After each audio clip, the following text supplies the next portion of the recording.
Selanjutnya, kami persilakan Dekan Fakultas Ilmu dan Teknologi Kebumian, Profesor Dr. Irwan Maulana, ST, MSc, membacakan riwayat hidup Profesor Dr. Insinyur Eka Junarsyah, MT. Terima kasih. Assalamualaikum warahmatullahi wabarakatuh. Selamat sore, salam sejahtera bagi kita semua. Izinkan di sore ini, di ruangan yang penuh berkah ini, saya membacakan riwayat hidup Profesor kebanggaan kami, Profesor Eka Junarsyah. Profesor Eka dilahirkan di Curup 56 tahun yang lalu dan bergabung di kelompok keahlian hidrografi Fakultas Ilmu dan Teknologi Kebumian. Beliau menikah dengan Ibu Laksmi dan saat ini memiliki seorang putri, Marine Eka Putri. Pendidikan dasar Profesor Eka diselesaikan di Bengkulu, di Curup, SMP di Bandung, SMA di SMA 3 Bandung, sarjana Teknik Geodesi selesai pada tahun 91, Magister Teknik Geodesi selesai pada tahun 96 dengan foto tetap yang sama. Kemudian Doktor Teknik Geodesi dari ITB pada tahun 2006. Setelah menyelesaikan program sarjana, Profesor Eka bergabung bersama ITB menjadi asisten luar biasa jurusan Teknik Geodesi, FTSP waktu itu. Kemudian pada tahun 95 menjadi staf pengajar di jurusan Teknik Geodesi, dan selama kiprahnya Profesor Eka banyak membantu pengembangan institusi ITB dengan menjadi ketua program studi Teknik Geodesi dan Geomatika dari tahun 2009 sampai 2011, kemudian menjadi kepala pusat pengembangan wilayah pesisir dan laut sejak tahun 2013-2016, dilanjutkan menjadi ketua kelompok keahlian keilmuan hidrografi dan menjadi anggota dan sekretaris Komisi 4 Senat Akademik ITB pada tahun 2019 dan 2024. Saat ini Profesor Eka menjadi anggota Senat Fakultas FITB. Bidang penelitian yang digeluti oleh Profesor Eka adalah bidang yang sangat strategis untuk Indonesia, yaitu terkait dengan batas perairan, termasuk diantaranya adalah batas negara. Membahas mengenai aspek teknis hukum laut, bidang yang sekarang sedang berkembang, yaitu kadaster kelautan dan hidrografi. Profesor Eka telah mendapatkan banyak sekali hibah baik dari ITB dan juga dari negara, dari kementerian dan juga dari luar negeri. Beberapa riset yang sekarang masih berjalan, yaitu riset yang terkait dengan penerapan batas wilayah antara Indonesia dengan Malaysia. Beliau memperkenalkan satu metode, yaitu prinsip ekivalen. Kemudian studi komparatif pemanfaatan land administration domain models untuk kadaster kelautan di Indonesia dan analisis teknik kriteria arah umum garis pantai dalam UNCLOS 3 untuk penentuan batas laut. Hasil karya dari risetnya dipublikasikan paling tidak pada 65 makalah dalam bentuk jurnal proceeding baik internasional, nasional, serta 5 buah buku teks dan 5 catatan kuliah. Kami tampilkan beberapa buku klasik yang menjadi acuan bagi para mahasiswa geodesi, tidak hanya di ITB tapi beberapa kampus. Misalnya yang sebelah kiri adalah survei hidrografi yang dibuat bersama dengan Profesor Purbandono, kemudian batas laut negara kepulauan Indonesia, kemudian satu buku mengenai titik dasar dan garis pantai, serta beberapa textbook perkuliahan. Riset tersebut kemudian dipublikasikan dalam jurnal bereputasi baik nasional maupun internasional, di antara The Journal Sustainability, Maritime and Ocean Affairs, Ocean and Coastal Management, serta beberapa jurnal nasional. Selain publikasi yang diterbitkan di dalam proceeding yang bereputasi.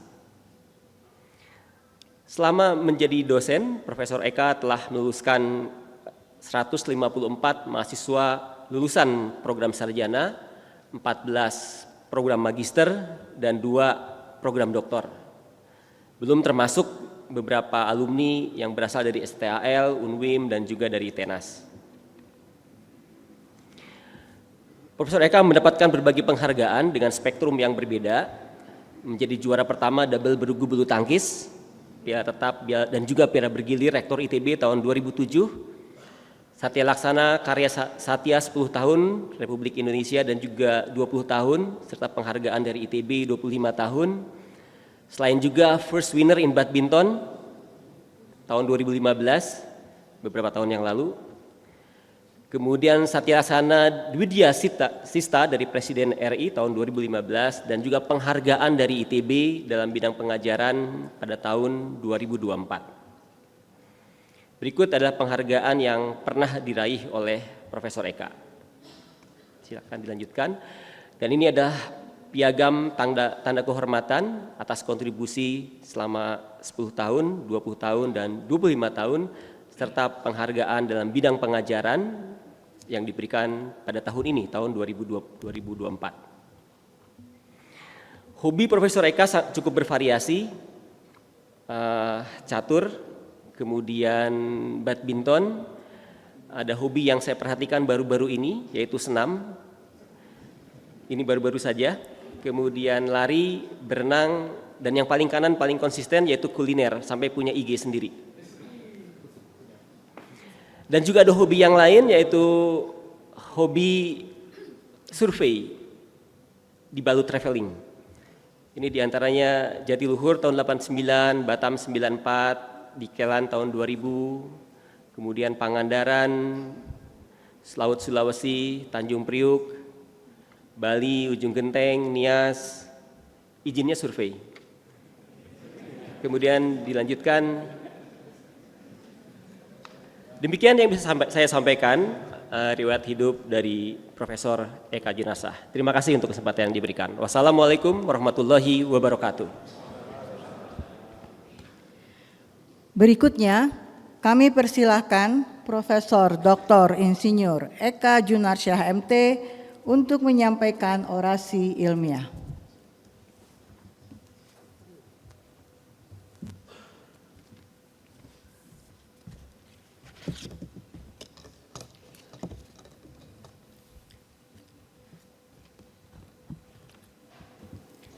Assalamualaikum warahmatullahi wabarakatuh. Salam sejahtera buat kita semua. Yang terhormat Majelis Wali Amanah atau yang mewakili, Ketua Senat Akademik atau yang mewakili, Ketua Forum Guru Besar ITB atau yang mewakili, Dekan, Dekanat Fakultas Sekolah Institut Teknologi Bandung, para hadirin sekalian, baik yang hadir secara luring maupun daring. Izinkan pada kesempatan yang baik ini, saya akan menyampaikan orasi dengan judul Penetapan Batas Wilayah Perairan untuk Pembangunan Indonesia Berkelanjutan. Seperti kita ketahui bahwa salah satu syarat berdirinya negara adalah aspek kewilayahan. Di samping adanya pemerintah yang berdaulat, kemudian rakyat yang menetap pada wilayah tersebut maupun pengakuan dari negara lain. Wilayah yang dimaksud bisa terdiri dari wilayah darat, laut maupun udara. Kita bisa klasifikasikan negara-negara tersebut, ada yang disebut dengan negara pantai, yaitu negara yang mempunyai batas darat, itu sudah otomatis, tambah dengan batas laut. Kemudian ada yang disebut dengan negara yang terkunci, yang tidak mempunyai laut, disebut dengan negara yang terkurung daratan, dan yang istimewanya adalah negara kepulauan, yaitu negara pantai yang mempunyai rasio batas laut, luas laut dibandingkan dengan luas daratan antara 1:1 hingga 9:1. Dan Indonesia rasio antara luas laut dibandingkan dengan daratannya sekira 2:1, sehingga Indonesia termasuk negara kepulauan. Ada 2 kalimat kunci yang akan saya sampaikan dalam kesempatan yang baik ini. Yang pertama dikaitkan dengan penetapan batas wilayah perairan laut, bahwa merupakan kewajiban bagi negara-negara pantai di dunia, terutama yang sudah meratifikasi Konvensi Hukum Laut PBB, untuk mendepositkan data dan informasi batas lautnya kepada Sekjen PBB. Kemudian negara-negara yang akan menetapkan batas lautnya tersebut, itu ada dua macam. Yang pertama adalah batas unilateral, di mana tidak berbatasan langsung dengan negara lain, dan ini bisa dilakukan secara seksama oleh negara pantai tersebut. Dan ada batas yang berhubungan atau bertampalan dengan negara tetangganya. Apabila berbatasan dengan satu negara tetangga disebut dengan batas bilateral, apabila berbatasan dengan dua negara tetangga disebut dengan batas trilateral, dan ini harus diselesaikan melalui proses perundingan. Kemudian kalimat kunci yang kedua adalah pembangunan Indonesia berkelanjutan. Untuk mewujudkan pembangunan Indonesia yang berkelanjutan, maka kedaulatan negara maupun hak-hak berdaulat di laut harus ditegakkan dengan cara ditetapkannya batas-batas laut secara jelas dan pasti. Perbatasan negara yang jelas dan pasti akan memperkuat kedaulatan dan memudahkan negara Indonesia dalam mengoptimalkan sumber daya alam laut. Melalui kegiatan eksplorasi eksploitasi, mendukung keamanan keselamatan terselenggaranya semua aktivitas di laut. Apakah itu pelayaran, perikanan, pembangkit energi laut, pemasangan pipa kabel laut, serta pencegahan pelanggaran dan penegakan hukum di laut. Hal ini akan memberikan kontribusi nyata untuk pembangunan Indonesia berkelanjutan demi kesejahteraan seluruh rakyat Indonesia. Ini adalah materi saya yang akan sampaikan. Yang pertama terkait dengan sejarah penetapan batas laut. Kalau kita bicara tentang sejarah penetapan batas laut ini identik dengan sejarah terbentuknya atau terpublikasinya peraturan perundang-undangan yang berhubungan dengan batas laut itu sendiri. Dimulai dari zaman kemerdekaan, yaitu kita masih menggunakan Ordonansi 1939 peninggalan zaman Belanda, hingga yang terakhir adalah Undang-Undang 16 tahun 2023 tentang landas kontinen. Ordonansi 1939 ini masih mengacu kepada peninggalan zaman Belanda, di mana laut teritorial kita masih selebar 3 mil laut. Di luar 3 mil laut merupakan laut bebas, sehingga sangat tidak menguntungkan bagi kita sebagai negara kepulauan. Ini adalah contoh di mana laut teritorial kita hanya 3 mil laut, di antara pulau-pulau banyakkan adalah laut bebas. Sejarah paling penting dicatat oleh kita adalah sejak dideklarasikannya Juanda, disebut dengan Deklarasi Juanda 13 Desember 1957. Nah, kemudian diperkuat dengan peraturan pemerintah pengganti Undang-Undang nomor 4 tahun 1960, di mana lebar laut teritorial tidak lagi 3 mil laut, tapi sudah sejauh 12 mil laut. Dan kemudian perairan yang terletak di antara pulau-pulau itu merupakan perairan kepulauan, jadi tidak lagi merupakan laut bebas. Ini adalah sebaran dari titik-titik dasar yang dijadikan sebagai acuan untuk menetapkan batas laut, dan ini adalah cakupan perairan Indonesia mengacu pada Perpu 4 tahun 1960. Nah, kemudian pada tahun 1973 terbit Undang-Undang nomor 1 tahun 1973 tentang landas kontinen yang masih mengacu kepada Konvensi Jenewa tahun 1958. Ini adalah cakupan landas kontinen Indonesia. Kemudian pada tahun 1983 melalui Undang-Undang nomor 5 terbitlah peraturan tentang zona ekonomi eksklusif Indonesia. Ini berkaitan dengan jalur di luar 12 mil laut, di luar laut teritorial, di mana negara kita dapat melakukan hak yang berhubungan dengan eksplorasi dan eksploitasi, terutama berkaitan dengan sumber daya alam laut. Kemudian pada tahun 1996 melalui Undang-Undang nomor 6 terbitlah Undang-Undang tentang Perairan Indonesia menggantikan Perpu 4 tahun 1960. Memang cukup lama untuk menantikan undang-undang ini, namun yang perlu dicatat bahwa undang-undang ini sudah mengacu kepada Konvensi Hukum Laut PBB tahun 1982. Perairan Indonesia terdiri dari perairan pedalaman, perairan kepulauan, dan laut teritorial.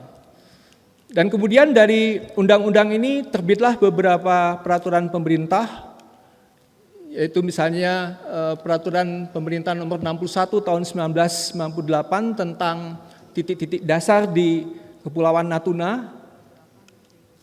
Kemudian terbit juga peraturan tentang alur laut Kepulauan Indonesia, di mana di alur laut inilah kapal-kapal asing dapat melewati perairan Indonesia. Nah, ini contoh, jadi sebetulnya pengertian dari alur laut itu adalah suatu koridor yang lebarnya 50 mil laut. Di sinilah kapal-kapal asing boleh melewati perairan Kepulauan Indonesia.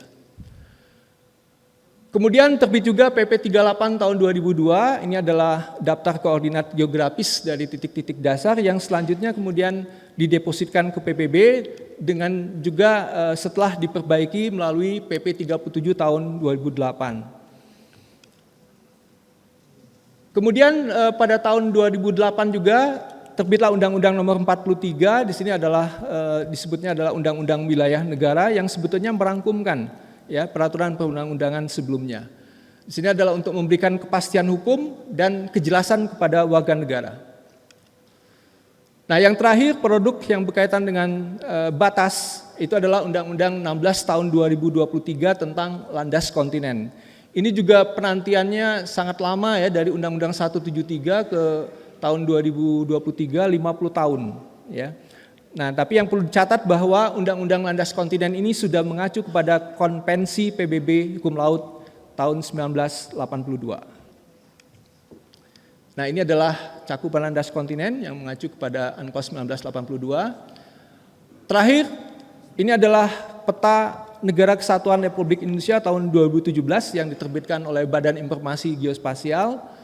Jadi di samping yang tadi sudah disebutkan bahwa perairan kita itu terdiri dari perairan pedalaman, perairan kepulauan, laut teritorial, kemudian zona tambahan, zona ekonomi eksklusif, dan landas kontinen. Ditambah satu lagi adalah, nah ini adalah landas kontinen ekstensi. Jadi adanya penambahan luas landas kontinen kita di sebelah barat daya Pulau Sumatera, seluas 4.209 km persegi. Yang disebut dengan landas kontinen ekstensi ini adalah landas kontinen yang lebih dari 200 mil laut.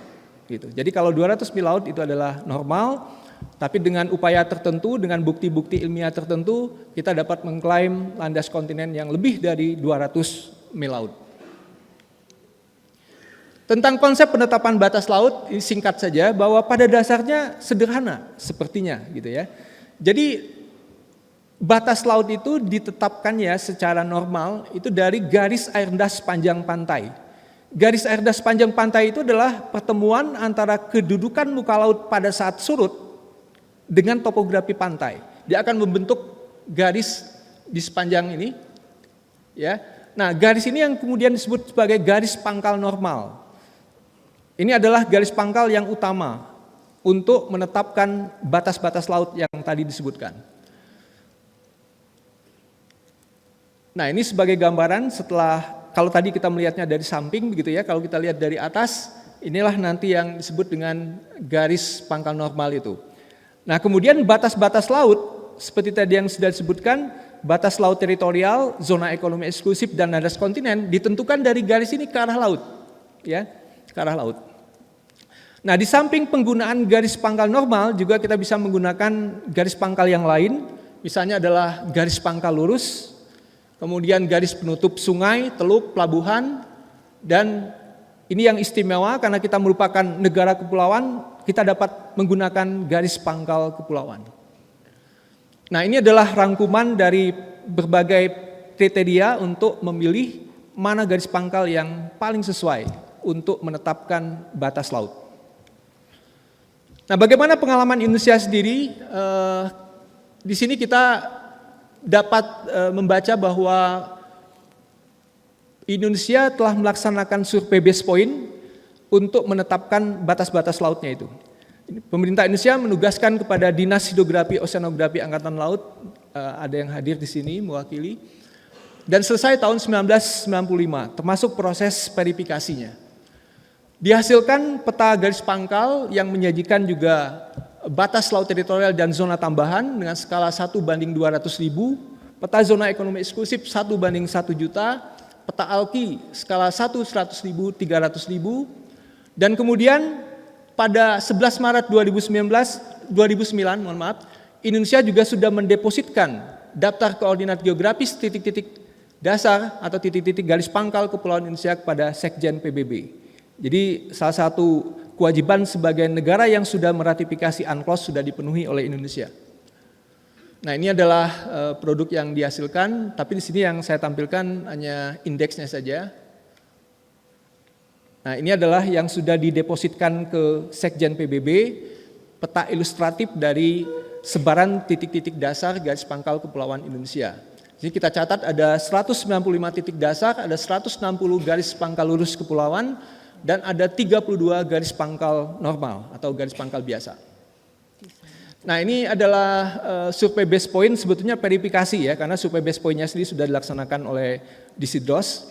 Ini adalah verifikasi untuk terkait dengan penelitian yang dilakukan, misalnya di sini di Pulau Sebatik tahun 2003, kemudian yang paling baru adalah di Pulau Nias tahun 2023. Ada catatan penting di sini bahwa titik dasar ya 168 itu tidak lagi berada di kedudukan air rendah. Ya, kedudukan air rendahnya ada di sekitar sini. Dan ini selisihnya sekitar 150 meter gitu ya. Nah, ini sudah dipublikasikan. Nah, sekarang bagaimana menetapkan batas laut setelah garis-garis pangkal itu diperoleh ya. Sederhana sebetulnya ya. Jadi dari kalau misalnya garis pangkalnya itu berbentuk melengkung, kita tinggal menarik busur-busur lingkaran begitu. Yang lebarnya itu sesuai dengan laut yang akan ditetapkan gitu ya. Misalkan laut teritorial lebarnya adalah 12 mil laut, maka X itu adalah 12 mil laut. Nah, penentuan secara ini disebut dengan penentuan secara grafis ya. Nah, tapi tentu saja lama sekali ya kalau kita menggunakan metode ini, biasanya menggunakan teknik hitungan geodetik dibantu dengan perangkat lunak terkait. Itu tadi adalah batas-batas unilateral di mana suatu negara pantai dapat menetapkan batasnya itu tanpa halangan negara lain. Nah, bagaimana kalau misalnya di hadapannya itu ada laut negara lain? Misalnya di sini kita lihat negara A dan negara B lebarnya kurang dari 24 mil laut. Sehingga kalau ditetapkan laut teritorial maka akan bertampalan. Nah, penyelesaiannya seperti yang tadi disampaikan melalui proses perundingan dengan menggunakan prinsip sama jarak. Jadi ditentukan titik-titik yang kemudian menjadi garis tengah di mana titik-titik tersebut mempunyai jarak yang sama terhadap garis pangkal negara B maupun negara A. Demikian juga untuk batas dua negara yang bersebelahan. Ada cara lain untuk menetapkan batas tidak menggunakan prinsip sama jarak, tapi disebut dengan prinsip sama adil atau equitable solution, dan ini bergantung dari pertimbangan tertentu, misalnya panjang garis pantai dari kedua negara, luas pulau, keberadaan pulau kecil, dan seterusnya. Bagaimana dengan status batas laut Indonesia saat ini? Kita tahu bahwa Indonesia berbatasan dengan 10 negara tetangga, ini adalah status terkini. Jadi Indonesia, Malaysia, ini ada batas yang sudah diselesaikan. Diselesaikan itu artinya sudah adanya persetujuan dan sudah berlaku efektif setelah adanya ratifikasi dalam bentuk Kepres maupun undang-undang. Jadi setidaknya ada 18 segmen batas laut yang sudah berhasil diselesaikan. Nah, bagaimana dengan sisanya? Sisanya berarti belum selesai, masih dalam proses perundingan. Nah, tentang wilayah laut sendiri, ini merupakan rangkuman saja sebagai gambaran. Jadi laut itu tadi ada yang disebut dengan wilayah perairan, terdiri dari perairan pedalaman, perairan kepulauan, laut teritorial, kemudian yang disebut dengan perairan yurisdiksi meliputi zona tambahan, zona ekonomi eksklusif, dan landas kontinen. Ini adalah contoh landas kontinen ekstensi yang ditetapkan jadi berbagai kombinasi formula sehingga didapatkan batas landas kontinen yang lebih dari 200 mil laut. Mengenai pembangunan Indonesia berkelanjutan, kita ketahui bahwa yang dimaksud pembangunan berkelanjutan itu harus memenuhi prinsip kebutuhan sekarang tanpa mengorbankan pemenuhan kebutuhan generasi masa depan. Pembangunan berkelanjutan itu bertujuan untuk meningkatkan kualitas hidup manusia dalam segala aspek, baik itu fisik, rohani, sosial, budaya, dalam jangka panjang dan tidak memboroskan dan tidak merusak sumber daya alam yang ada. Tujuan pembangunan berkelanjutan yang kita kenal dengan SDGs nomor 14 itu adalah melestarikan dan memanfaatkan secara berkelanjutan sumber daya kelautan dan samudera untuk pembangunan berkelanjutan. Dari penelitian yang sudah kami lakukan, setidaknya yang berhubungan dengan batas laut yang dapat mendukung pembangunan Indonesia berkelanjutan ada 7 di sini. Yang pertama, perlunya integrasi batas laut negara dan daerah, kemudian hubungan antara batas laut dan kadaster kelautan, pengaruh perubahan iklim terhadap batas laut, penggunaan algoritma convex hull dan concave hull untuk menetapkan sebaran yang optimal dari titik-titik dasar, kemudian penggunaan datum vertikal LAT yang saat ini belum ditetapkan juga oleh Indonesia, kemudian batas laut dalam pengelolaan ruang laut dan perlindungan lingkungan laut, dan terakhir batas laut dalam konteks pertahanan dan keamanan negara. Sebagai penutup, ada 3 kata kunci, ada 3 kalimat kunci yang dapat saya sampaikan. Yang pertama adalah pentingnya batas laut yang jelas dan tegas. Itu akan menjadikan negara Indonesia dapat melangkah lebih baik untuk mengoptimalkan pemanfaatan sumber daya alam lautnya dalam kerangka pembangunan Indonesia berkelanjutan. Kemudian yang kedua adalah perlunya dipertimbangkan, nah ini menjadi catatan, masukan dari para peneliti, ya, masukan dari para peneliti, dari akademisi, dari perguruan tinggi, yang mencoba melakukan pendekatan secara teknis dalam upaya penyelesaian penetapan batas laut. Misalnya dalam mengoptimalkan sebaran maupun jumlah titik dasar dan garis pangkal menggunakan pendekatan algoritma concave hull dan convex hull, serta penggunaan LAT sebagai datum vertikal. Tadi kalau Bapak Ibu masih ingat bahwa salah satu metode untuk menentukan garis RDA itu adalah memilih datum vertikal yang paling rendah supaya kita dapat mengklaim batas laut yang paling maksimal. Penelitian sudah membuktikan LAT sebagai datum vertikal yang paling optimal. Ya. Namun hingga saat ini Indonesia masih menggunakan datum MLWS. Ya. Nah ini perlu menjadi masukan bagi pihak terkait. Kemudian pentingnya integrasi antara batas laut negara dan batas laut daerah. Ini sebagai contoh saja, batas laut negara kita menggunakan kedudukan muka air rendah, muka air pada surut. Namun untuk batas laut daerah menggunakan kedudukan muka laut pada saat pasang tertinggi. Nah ini tidak dikatakan tidak terintegrasi begitu ya. Nah kemudian perlu adanya sinkronisasi juga hak kewajiban dan batasan yang berlaku pada suatu wilayah perairan berkaitan dengan UNCLOS 1982. Ini nanti kaitannya dengan apabila kita sudah menggunakan sistem kadaster kelautan. Ya. Kemudian pengelolaan ruang laut dan perlindungan lingkungan laut sebagai syarat mutlak yang harus dipertimbangkan menuju pembangunan Indonesia berkelanjutan. Serta persiapan infrastruktur pertahanan dan keamanan untuk menjamin batas laut aman terjaga. Ya. Kita lihat beberapa fakta di lapangan demikian adanya ya. Jadi diperlukan angkatan laut yang kuat untuk menjaga kedaulatan negara kesatuan Republik Indonesia. Selanjutnya pada bagian akhir saya akan menyampaikan ucapan terima kasih. Pertama tentunya kepada jajaran pimpinan Institut Teknologi Bandung, Majelis Wali Amanah, Senat Akademik, Forum Guru Besar ITB, Fakultas Sekolah, Prodi, dan tentunya satuan yang paling kecil adalah kelompok keahlian. Berikutnya saya mengucapkan terima kasih Profesor Samsir Mira hadir pada kesempatan ini. Profesor Samsir Mira ini adalah sumber inspirasi dan guru saya sepanjang masa. Karena sebagai pembimbing S1, pembimbing S2, dan pembimbing program doktor. Demikian juga Profesor Widyo Nugroho Selasdi almarhum juga menjadi inspirasi saya selama ini. Tentunya Ibunda Hanisah dan Ayahanda Cecep Komar, kemudian saya juga perlu mencatat kaprodi saya zaman saat saya menjadi dosen muda, yaitu mudah-mudahan Pak Kurdinanto hadir, itu yang sebetulnya penugasan sebetulnya. Tapi saya mencatatnya itulah kesempatan saya menuliskan makalah yang pertama kali, makalah ilmiah pertama kali, karena adanya penugasan dari Ketua Jurusan Teknik Geodesi pada saat itu Pak Kurdinanto Sarah. Tentunya saya tidak mungkin bisa berdiri di sini tanpa dukungan dari keluarga, orang tua, anak istri, adik-adik tersayang ya. Kemudian juga para kolega senior jurusan Teknik Geodesi, Prodi Teknik Geodesi dan Geomatika, dan tentunya adalah ketua dan anggota kelompok keahlian hidrografi. Tidak mungkin saya sebutkan satu-satu, tapi saya mengucapkan terima kasih banyak yang hadir pada kesempatan ini dari dosen-dosen senior Prodi Teknik Geodesi dan Geomatika.